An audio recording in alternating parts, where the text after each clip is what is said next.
سخت تکبر اور ضد میں ہیں۔ اگر قرآن کو تکبر اور ضد رکھ کے پڑھا جائے تو یہ ہدایت اور رہنمائی عطا نہیں کر سکتا، کیونکہ سورۃ البقرہ میں کیا کہا گیا، یضل بہ کثیرا ویہدی بہ کثیرا وما یضل بہ الا الفاسقین الذین ینقضون الذین یصفقون، کہ یہ جو قرآن ہے یہ بہت سو کو گمراہ کرتا ہے اور بہت سو کو ہدایت دیتا ہے، اور نہیں یہ گمراہ کرتا مگر فاسقین کو، جو فسق کرتے ہیں ان کو یہ گمراہ کرتا ہے۔ تو یہاں عزت کا مطلب حق کے مقابلے میں اکڑنا ہے، عزت اور شقاق آیا ہے نا، تو فرمایا گیا اس میں تمہارے لیے ہر قسم کی نصیحت اور ایسی باتیں ہیں جن سے دنیا اور آخرت سنور جائے گی۔ اور ابن کثیر نے دونوں معنی کو صحیح کہا ہے، کیونکہ قرآن عظمت اور شان کا حامل بھی ہے اور متقین کے لیے نصیحت اور عبرت بھی، یعنی ان کے لیے یہ دونوں چیزیں بھی اس میں ہیں۔ قسم کھا کے کہا گیا کہ یہ بات اس طرح نہیں بنتی جس طرح کفار کہتے ہیں، یعنی یہ کہا گیا قسم کھا کے، اللہ تعالیٰ نے کہا کہ یہ ذکر ہے، یہ یاد ذکر کا مطلب نصیحت بھی ہوتا ہے اور یاد دہانی بھی۔ تو کتنی ہی قوموں کو ہم ہلاک کر چکے، جب ان کی شامت آئی تو وہ چیخ اٹھے، مگر اب وہ وقت بچنے کا نہیں تھا، کیونکہ وہ آپ کو کیا کہتے تھے جادوگر ہیں، کاہن ہیں، شاعر ہیں۔ تو اللہ تعالیٰ فرما رہے ہیں نہیں، میرا رسول ایسا نہیں، یہ تو میں نے اس پر نازل کیا۔ بار بار اللہ تعالیٰ رسول اللہ صلی اللہ علیہ وسلم کی یعنی برات کرتے ہیں ان باتوں سے جو وہ ان کے متعلق کہتے تھے۔ ان لوگوں کو اس بات پر تعجب ہوا کہ ایک ڈرانے والا انہی میں سے آ گیا۔ منکرین کہتے ہیں کہ یہ ساحر ہے اور جھوٹا ہے، اور کیا اس نے سارے خداؤں کی جگہ بس ایک معبود بنا ڈالا ہے؟ یہ تو بڑی عجیب بات ہے۔ عجاب آیا ہے، عجاب کا لفظ، تو عجاب ایسی چیز کو کہتے ہیں جو بہت حیران کرے اور اس کی پہلے نظیر موجود نہ ہو، اور عجیب ایسی چیز کو کہتے ہیں کہ جس کی نظیر موجود ہو اور وہ حیران کن ہو، یعنی اس سے پہلے ہو وہ لیکن وہ بڑی حیران کرنے والی ہو۔ تو عجیب اور عجاب میں تھوڑا سا فرق ہے، اور عجاب یعنی اٹکل بچو باتوں کو بھی کہا جاتا ہے۔ سرداران قریش یہ کہتے ہوئے نکل گئے، چلو اور ڈٹے رہو اپنے معبودوں کی عبادت پر، یہ بات تو کسی اور ہی غرض سے کہی جا رہی ہے، یہ بات ہم نے زمانہ قریب کی ملت میں کسی سے نہیں سنی، یعنی ایک ہی معبود، سارے کام ایک معبود کرے گا، یہ چیز انہیں بڑی پریشان کرتی تھی۔ یہ کچھ نہیں ہے مگر ایک من گھڑت بات، کیا ہمارے درمیان بس یہی ایک شخص رہ گیا ہے جس پر اللہ کا ذکر نازل کیا گیا؟ یہ ان کو بڑا غصہ چڑھتا تھا۔ وہ کہتے تھے کہ ہم اتنے بڑے سردار، طائف کے، مکہ کے، مال و دولت والے، بیٹوں والے، تو یہ ان کو اللہ نے چن لیا، تو ان کی عقل میں یہ بات آتی نہیں تھی کہ ہمیں کیوں نہیں چنا گیا۔ اصل بات یہ ہے کہ یہ میرے ذکر پر شک کر رہے ہیں، اور یہ ساری باتیں اس لیے کر رہے ہیں کہ انہوں نے میرے عذاب کا مزہ نہیں چکھا۔ کیا تیرے داتا اور غالب پروردگار کی رحمت کے خزانے ان کے قبضے میں ہیں؟ کیا یہ آسمان و زمین اور ان کے درمیان کی چیزوں کے مالک ہیں؟ اچھا تو یہ عالم اسباب کی بلندیوں پر چڑھ کر دیکھیں۔ کیا مطلب کہ اگر آسمان و زمین جو ہیں وہ اس کے یہ مالک ہیں یا ان کے اختیارات ہیں، تو پھر اوپر جائیں اور اقتدار کو سنبھال لیں۔ اگر خود بھی یہ ان چیزوں میں شامل ہیں، اگر اللہ تعالیٰ کو واحد نہیں مانتے، تو پھر اوپر جا کے تو اقتدار میں سانجھے دار بن جائیں، پکڑ لیں جا کے وہاں سے، سنبھال لیں اقتدار کو، اور پھر اپنی مرضی سے فیصلے کریں جیسے کہ اللہ تعالیٰ کر رہے ہیں۔ یہ تو جتھوں میں سے ایک چھوٹا سا جتھا ہے جو اسی جگہ شکست کھانے والا ہے۔ یہ دیکھیں کیا کہا گیا، یہ پیشین گوئی فتح مکہ کی کہ آج آپ کے اوپر ظلم کر رہے ہیں، یہ آج آپ کے ساتھ اس طرح کا سلوک کر رہے ہیں، آپ کی بات نہیں مان کے دے رہے، آپ کو جھٹلا رہے ہیں، آپ کے پتہ نہیں کیا کیا نام رکھ رہے ہیں، تو یہ یہیں شکست کھائیں گے اور آپ فاتح کی حیثیت سے یہاں داخل ہوں گے۔ تو پھر یہ جب مکہ فتح ہوا تو یہ پیشین گوئی سچ ثابت ہو گئی 8 ہجری میں۔ ان سے پہلے نوح کی قوم اور عاد اور میخوں والا فرعون اور ثمود اور قوم لوط اور ایکا والے جھٹلا چکے ہیں، اور جتھے وہ تھے ان میں سے ہر ایک نے رسولوں کو جھٹلایا، اور میری عقوبت کا فیصلہ ان پر چسپاں ہو کر رہا۔ یہ لوگ بس ایک دھماکے کے منتظر ہیں جس کے بعد کوئی دوسرا دھماکہ نہ ہوگا، اور یہ کہتے ہیں کہ اے ہمارے رب، یوم حساب سے پہلے ہی ہمارا حصہ ہمیں جلد دے دے۔ اب یہ یہاں اس کے میخوں والا آیا، تو میخوں والے کا کیا مطلب ہوتا ہے کہ وہ اس کے 5-6 مطلب ہیں کہ اس کی سلطنت ایسی مضبوط تھی جیسے زمین میں میخیں گاڑی جاتی ہیں۔ دوسرا یہ ہے کہ وہ جب وہ کہیں سفر کرتے تھے اور خیمے لگاتے تھے تو ہر طرف میخیں ہی میخیں نظر آتی تھیں۔ اور پھر تیسرا یہ ہے کہ یہ میخیں ٹھونک کر عذاب دیا کرتا تھا۔ سولی میں یہی ہوتا ہے نا، دونوں بازوؤں پر میخیں ٹھونکی جاتی ہیں اور پھر اس کے بعد وہ خون رستا رہتا ہے، تو پھر اس طرح اس کی ڈیتھ ہو جاتی ہے۔ تو یہ سولی کا رواج اس نے ڈالا تھا۔ اور احرام مصر بھی جو ہے وہ زمین میں میخوں کی طرح ٹھکے ہوئے ہیں، اتنی مضبوط بنے ہوئے ہیں کہ آج تک وہ دائم و قائم ہیں۔ پھر وہ رسی اور میخوں سے ایک کھیل بھی کھیلتا تھا۔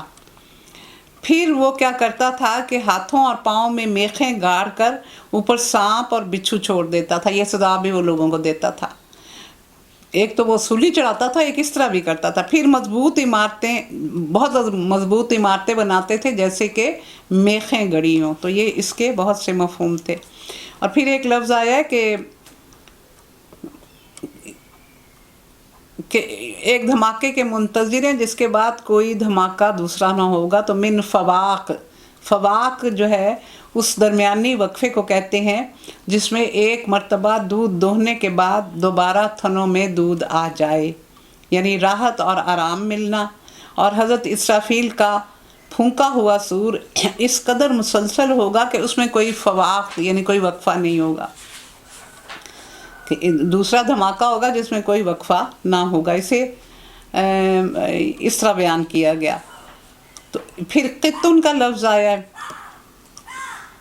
وَقَالُوا رَبَّنَا أَجِّل لَنَا قِطَّنَا قَبْلَ يَوْمِ الْحِسَابِ، تو ہمیں ہمارا حصہ دے دے۔ تو قطن اس دستاویز کو کہتے ہیں جس کے ذریعے کسی کو انعام دینے کا وعدہ کیا گیا ہو۔ پھر یہ لفظ صرف حصے کے لیے آنے لگا، یعنی آخرت کی جزا سزا سے جو ہمیں حصہ ملنا ہے یہیں دے دو۔ تو کہتے تھے وہ رسول اللہ صلی اللہ علیہ وسلم سے بار بار کہتے تھے، لے آؤ نا جس عذاب سے آپ ہمیں ڈرا رہے ہو، گرا دو ایک آسمان سے ٹکڑا، فیصلہ ہو جائے۔ تو اس میں اسی چیز کا ذکر کیا گیا۔ اے نبی صبر کرو ان باتوں پر جو یہ لوگ بناتے ہیں، اور ان کے سامنے ہمارے بندے داؤد کا قصہ بیان کرو جو بڑی قوتوں کا مالک تھا، ہر معاملے میں اللہ کی طرف رجوع کرنے والا۔ ہم نے پہاڑوں کو اس کے لیے مسخر کر دیا تھا جو صبح و شام اس کے ساتھ تسبیح کرتے تھے۔ تو یہاں ہاتھوں والا ذی العید کہا گیا حضرت داؤد علیہ السلام کو، تو اس کا مطلب یہ ہے کہ وہ بہت قوتوں کے مالک تھے، جسمانی قوتیں بھی تھیں۔ انہوں نے جالوت کو شکست دے دی تھی، اور وہ بڑا گرینڈیل پہلوان تھا، کوئی اس کے مقابلے میں نہیں آ رہا تھا۔ آپ 13-14 سال آپ کی عمر تھی، آپ نے فلاخن کا پتھر مار کے اس کو مارا تھا۔ تو یہ خوبی بھی، اور پھر فوجی اور سیاسی طاقت جس سے انہوں نے گرد و پیش کی قوموں کو شکست دے کر ایک بڑی اسلامی سلطنت قائم کر لی تھی۔ اخلاقی طاقت جس کی بدولت انہوں نے بادشاہی میں فقیری کی، ہمیشہ اللہ سے ڈرتے اور اس کی حدود کی پابندی کرتے رہے۔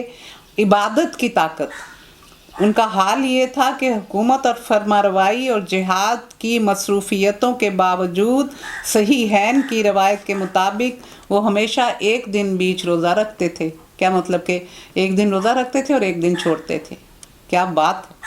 اور روزانہ 1/3 رات نماز میں گزارتے تھے۔ امام بخاری نے ابو الدرداء سے نقل کیا ہے کہ جب حضرت داؤد کا ذکر آتا تو رسول اللہ صلی اللہ علیہ وسلم فرماتے، کانا عابد البشر، وہ سب سے زیادہ عبادت گزار آدمی تھے، یعنی آپ نے ان کی بڑی زیادہ ان کو پسند فرمایا ہوا ہے۔ پرندے بھی آپ کے ساتھ تسبیح میں شامل ہو جاتے تھے، پہاڑ بھی اور پرندے بھی۔ ہم نے اس کی سلطنت مضبوط کر دی تھی، اس کو حکمت عطا کی اور فیصلہ کن بات کہنے کی صلاحیت بخشی تھی۔ تو فیصلے بہت اچھے کرتے تھے، خطاب ایسے کرتے تھے کہ دوسروں کو مروب کرتے تھے۔ خطبوں میں حمد و صلات کے بعد اما بعد سب سے پہلے جو ہم سب اب کہتے ہیں، خطیب بہت شاندار تھے، اور اما بات سب سے پہلے انہوں نے کہا تھا، اور ان کے پاس نبوت تھی، اصابت رائے اللہ نے عطا کی ہوئی تھی، اور بصیرت تھی، تفقہ فی الدین تھا، استدلال تھا، بیان کی قوت تھی. یہ حضرت داؤد علیہ السلام کی خوبیاں. پھر تمہیں کچھ خبر ہے اس مقدمے کی جو دیوار پر چڑھ کے وہ لوگ اس کے بالا خانے میں گھس آئے تھے؟ جب وہ دیوار کے پاس پہنچے تو وہ انہیں دیکھ کر گھبرا گیا. آپ نے کہا ڈرو نہیں. انہوں نے کہا کہ ہم 2 فریق مقدمہ ہیں جن میں سے ایک نے دوسرے پر زیادتی کی ہے. آپ ہمارے درمیان انصاف کے ساتھ فیصلہ کر دیں اور ہمیں راہ راست بتا دیں. یہ میرا بھائی ہے، اس کے پاس 99 دمبیاں ہیں اور میرے پاس صرف ایک ہی ہے. اس نے مجھ سے کہا کہ یہ دمبی بھی میرے حوالے کر دو، اور اس نے گفتگو میں مجھے دبا لیا ہے. ہائے ہائے، دیکھیں ذرا. تو داؤد نے جواب دیا، اس شخص نے اپنی دمبیوں کے ساتھ تیری دمبی ملا لینے کا مطالبہ کر کے یقیناً تجھ پر ظلم کیا ہے، اور واقعہ یہ ہے کہ مل جل کے رہنے والے لوگ ایک دوسرے پر زیادتیاں کرتے رہتے ہیں. بس وہی لوگ ان سے بچے ہوئے ہیں جو ایمان رکھتے ہیں اور عمل صالح کرتے ہیں، اور ایسے کم لوگ ہیں. یہ بات کہتے کہتے داؤد سمجھ گیا کہ دراصل یہ ان کی آزمائش ہے، چنانچہ اس نے اپنے رب سے معافی مانگی اور سجدے میں گر گیا اور رجوع کر لیا. تو اس میں یہ جو بات آئی ہے وہ خود ان کے بارے میں تھی. وہ کیا تھی کہ ایک اوریا ایک شخص تھا، تو آپ نے اسے کہا تھا، جو روایات بتاتی ہیں، قرآن میں تو ان چیزوں کا ذکر نہیں ہوتا، کہ تو اپنی بیوی سے دستبردار ہو جا. تو اب اس کا مطلب واقعی یہ نہیں ہے کہ آپ کی 99 بیویاں ہوں، یا ہو سکتا ہے واقعی یہ مطلب ہو، لیکن زیادہ امکان یہ ہے کہ آپ کے پاس کافی بیویاں تھیں. تو آپ نے جب یہ کہا تو یہ چیز اللہ کو پسند نہ آئی، تو آپ کو سمجھانے کے لیے پھر یہ طریقہ اختیار کیا گیا تھا. تو انہوں نے استغفار کیا. تو استغفار کی بہت ہی وہ بتائی گئی ہے، مطلب اس کو بہت زیادہ اہمیت ہے استغفار کی، کہ اگر خوشحالی میں پڑا جائے تو خوشحالی بڑھ جاتی ہے، سکون بڑھ جاتا ہے، اور اگر تکلیف میں اس کو پڑھا جائے تو وہ کم ہو جاتی ہے. یعنی ہر حال میں یہ چیز فائدہ ہی دیتی ہے. تو ان کے لیے آیا کہ وہ اشراق، یعنی وہ حضرت داؤد علیہ السلام کے لیے آیا ہے کہ وہ صبح شام وہ اس کے ساتھ تسبیح کرتے تھے. عشی والاشراق، تو اشراق کا لفظ ہے، اس کا کیا مطلب ہوتا ہے؟ صلاۃ الضحیٰ، صبح کا وقت جب دھوپ زمین پر پھیل گئی ہو. جامع ترمذی میں حضرت ابو ہریرہ سے روایت ہے کہ آپ نے فرمایا، جو شخص صلاۃ الضحیٰ کی پابندی کرے اس کے گناہ بخش دیے جاتے ہیں، خواہ وہ سمندر کی جھاگ جتنے ہوں.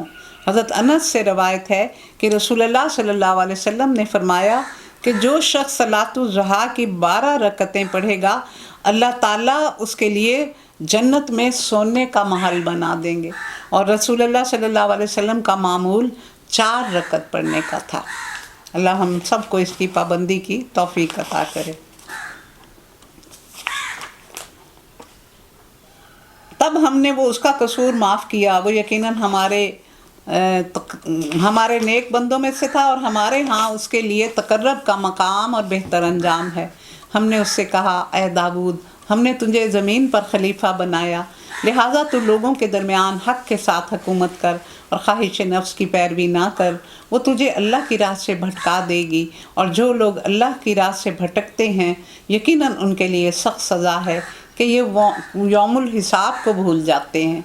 یعنی دنیا میں جتنے بھی معبود بنائے جاتے ہیں ان میں سب سے زیادہ خطرناک معبود انسان کا اپنا نفس ہے، کہ وہ اس طرح دھوکہ دیتا ہے کہ انسان کو پتہ ہی نہیں چلتا کہ وہ کس طرح برگلا رہا ہے.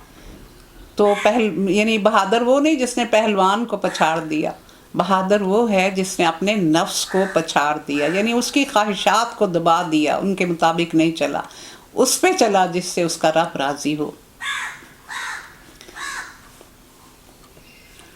اور ہم نے اس آسمان اور زمین کو اور اس دنیا کو جو ان کے درمیان ہے فضول پیدا نہیں کیا. یہ تو ان لوگوں کا گمان ہے جنہوں نے کفر کیا، اور ایسے کافروں کے لیے بربادی ہے جہنم کی آگ سے۔ کیا ہم ان لوگوں کو جو ایمان لاتے اور نیک اعمال کرتے ہیں اور ان کو جو زمین میں فساد کرتے ہیں یکساں کر دیں گے؟ یہاں ایمان کا ذکر آیا نا، تو ایمان علماء کرام نے اس کے 3 عناصر بتائے ہیں۔ ایک ہے الہیات، الہیات میں اللہ تعالیٰ کا ذکر، اس کی خصوصیات، اس کی شان اور شرک اور اس کے نواقص بیان کیے جاتے ہیں۔ دوسرا ہے نبوات، اس میں نبوت کے بارے میں، رسول اور نبی کے بارے میں، اور اس کے علاوہ جو ان کو معجزات عطا کیے جاتے ہیں ان کے بارے میں ذکر کیا جاتا ہے، رسول اور نبی کا فرق بھی بتایا جاتا ہے۔ اور تیسرا ہوتا ہے آخرت، سمیعات، تیسرا سمیعات، کہ یہ وہ باتیں ہیں کہ جن کو ہم صرف سنتے ہیں اور ان کے بارے میں ہم کچھ بھی نہیں جانتے، صرف سن سکتے ہیں ان کے بارے میں، جیسے جنت، دوزخ، فرشتے، آسمانوں کا ذکر، 7 آسمان اور اوپر جو جنتیں بنی ہوئی ہیں، اور جس طرح اوپر کا سسٹم، بیت المعمور، ان چیزوں کے بارے میں ہم صرف سن سکتے ہیں۔ تو اس طرح 3 طرح سے اس کو بیان کیا گیا۔ وہب بن منبہ نے فرمایا حسد سے بچو۔ آسمان پر سب سے پہلا فساد یعنی گناہ جو ہوا وہ حسد کی وجہ سے ہوا، جب عزازیل نے آدم سے کیا۔ شیطان کا نام جب وہ جنوں میں رہتا تھا تو عزازیل تھا، اس نے سب سے پہلے آدم سے کیا، اور زمین پر جو پہلا قتل ہوا اسی وجہ سے ہوا، اسی حسد کی بنا پر، اور وہ قابیل نے حابیل کو حسد کی بنا پر قتل کیا تھا۔ اب یہاں آیا کہ جو کافر ہے اور جو نیک ہے اس کو ہم برابر کر دیں، مفسد کو اور مومن کو۔ تو افمن کان مؤمنا کمن کان فاسقا لا یستوون، کیا بولا جو مومن ہے وہ فاسق کی طرح ہو سکتا ہے؟ کہ یہ دونوں بالکل برابر نہیں ہو سکتے۔ سورۃ السجدہ میں اس کو بیان کیا گیا۔ کیا متقین کو ہم فاجروں جیسا کر دیں؟ یہ ایک بڑی برکت والی کتاب ہے، اے محمد صلی اللہ علیہ وسلم، ہم نے تمہاری طرف نازل کی ہے تاکہ یہ لوگ اس کی آیات پر غور کریں اور عقل اور فکر رکھنے والے اس سے سبق حاصل کریں۔ اور داؤد کو ہم نے سلیمان جیسا بیٹا عطا کیا، بہترین بندہ، کثرت سے اپنے رب کی طرف رجوع کرنے والا۔ قابل ذکر ہے وہ موقع جب شام کے وقت اس کے سامنے خوب سدھائے ہوئے تیز رو گھوڑے پیش کیے گئے۔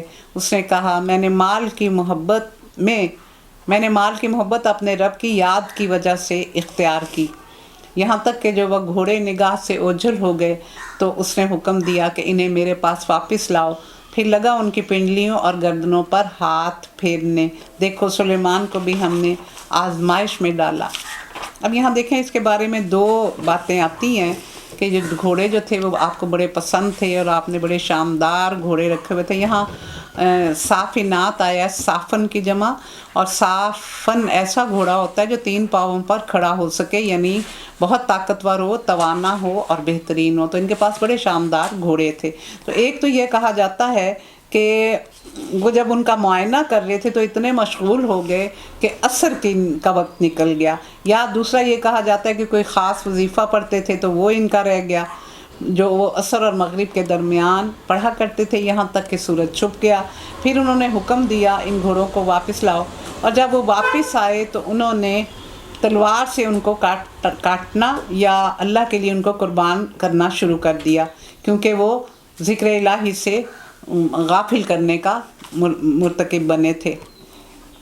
ایک تو اس میں یہ کہا جاتا ہے۔ تو دوسری جو بات بتائی جاتی ہے وہ زیادہ بتائی جاتی ہے کہ حضرت سلیمان کے سامنے جب اعلیٰ درجے کے اصیل گھوڑوں کا دستہ پیش کیا گیا تو انہوں نے فرمایا یہ مال مجھے اپنی بڑائی کی غرض سے، یہ اپنے نفس کی خاطر محبوب نہیں، بلکہ ان چیزوں سے دلچسپی کو میں اپنے رب کا کلمہ بلند کرنے کے لیے پسند کرتا ہوں، کیونکہ وہ جنگ کے لیے تیار کیے جاتے تھے۔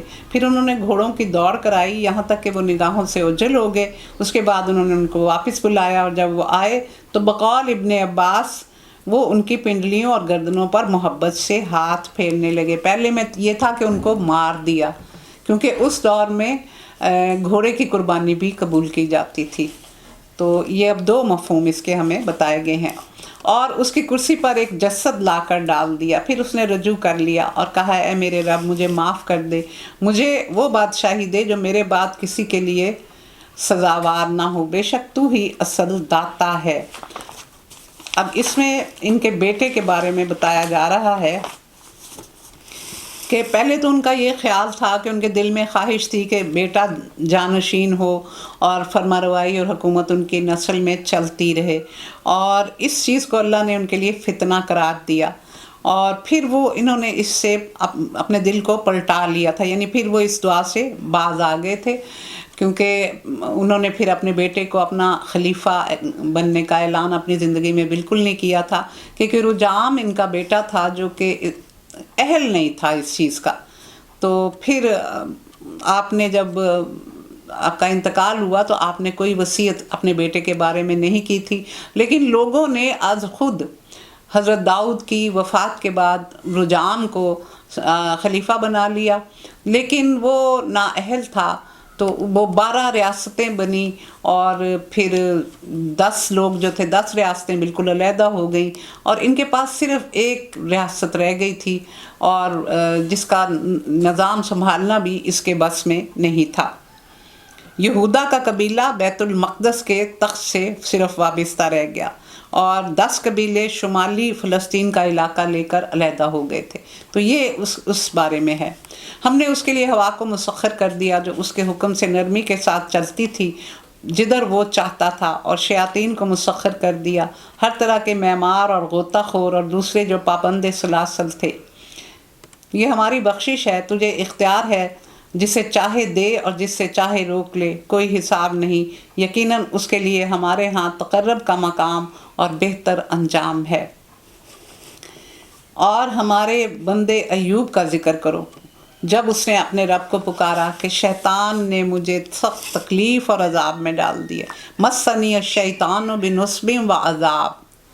تو نصب کیا ہے؟ جسمانی تکلیف، عذاب، مالی ابتلا، سب کچھ اس میں آتا ہے. اور یہ 13 سال کہا جاتا ہے. زیادہ روایات یہی بتاتی ہیں کہ یہ 13 سال بہت خراب بیماری میں مبتلا رہے تھے، اور ان کے جسم میں کیڑے پڑ گئے تھے، اور سارا کچھ ان سے چلا گیا تھا جو کچھ بھی تھا. صرف ایک بیوی پاس رہ گئی تھی جو خدمت کرتی تھی. تو پھر جب انہوں نے یہ دعا مانگی تو پھر ہم نے اسے کہا کہ اپنا پاؤں زمین پر مار، یہ ہے ٹھنڈا پانی نہانے کے لیے اور پینے کے لیے. ہم نے اسے اس کے اہل و عیال واپس دیے، اور اس کے ساتھ اتنے ہی اور، یعنی پھر دوبارہ ان کو یہ سب کچھ مل گیا، اور اپنی رحمت، اپنی طرف سے رحمت کے طور پر، اور عقل اور فکر رکھنے والوں کے لیے درس کے طور پر. دراصل شیطان نے کہا تھا نا کہ ان کے بارے میں تھا کہ یہ بڑے صابر ہیں، ان کا صبر ایوب بڑا مشہور ہے. تو اس نے کہا تھا کہ یہ صبر کیا ہے، آپ کو اللہ نے اتنی نعمتیں دی ہوئی ہیں، پتہ تو چلے نا جب آزمائش آئے. تو پھر ان پہ یہ سخت آزمائش آئے، اور جس میں یہ پورے اترے تھے. اور عقل اور فکر رکھنے والوں کے لیے درس ہے. ہم نے اس سے کہا تنکوں کا ایک گٹھا لے اور اسے مار دے اور اپنی قسم نہ توڑ. تو یہ ہوا کیا تھا کہ یہ کسی بات پر اپنی بیوی سے ناراض ہو گئے تھے، اور انہوں نے ناراضگی میں کہہ دیا کہ میں تجھے 100 کوڑے ماروں گا. تو لیکن جب وہ ٹھیک ہو گئے تو پھر ایک معصوم کے لیے اب قسم کھائی ہوئی تھی، ایک معصوم کو مارنا جو صرف وہی تو تھی جو خدمت کر رہی تھی. تو پھر اللہ تعالیٰ نے اس سے کہا کہ دیکھو ایوب، اپنی قسم بھی نہ توڑو، اور تمہاری اس بیوی کو بھی کوئی تکلیف نہ پہنچے. تو ایک تنکوں والا لے لو، 100 تنکوں والا جھاڑو، اور اس کو آرام سے بس اس کو لگا دینا تاکہ تمہاری قسم پوری ہو جائے. ہم نے اسے صابر پایا، بہترین بندہ، اپنے رب کی طرف بہت رجوع کرنے والا. اور ہمارے بندوں ابراہیم، اسحاق اور یعقوب کا ذکر کرو، بڑی قوت عمل رکھنے والے دیدہ ور لوگ تھے. ہم نے ان کو ایک خاص صفت کی بنا پر برگزیدہ کیا تھا، اور وہ آخرت کی یاد تھی. یقیناً ہمارے ہاں ان کا شمار چنے ہوئے نیک لوگوں میں ہوتا تھا. اور دلوں کا زنگ دور کرنے والی 2 چیزیں ہوتی ہیں. یہ ہمارے لیے بہت ہی پلے باندھنے والی بات ہے. تلاوت قرآن پاک. تلاوت کا مطلب ناظرہ نہیں ہوتا،